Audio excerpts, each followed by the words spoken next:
زانکۆی پۆلیتەکنیکی سلێمانی لە کۆلێجی تەکنیکی تەندروستی تاقیگەیەکمان کردەوە لە بەرچاوی بەڕێستان بۆ خزمەتی خوێندکاران بەشەکانی پەرستاری و سڕکردن.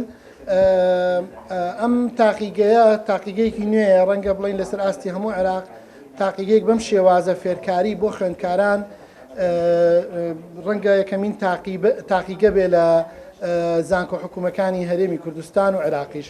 وەکو بینیتان تاقیگەکە سیستەمێکی ئەلکترۆنی دیجیتاڵی فول دیجیتاڵە، مامەڵەکردنی نێوان خوێندکار کە دەوری پەرستارە بینێ یان دەوری کارمەندی تەندروستیە بینێ لەگەڵ نەخۆش کە بووکەڵەیەکە ڕەبتە بە سیستەمێکی دیجیتاڵەوە بە چەند کەیسێکی جیاوازی پرۆگرام کراو خوێندکارەکە ئەچێتە کەیسی چۆنەتی چارەسەرکردنی ئەو نەخۆشەی کە لە بەدەمیادی هی مناڵبوونمان هەیە لەگەڵ کەیسی ئەمەرجەنسیمان هەیە.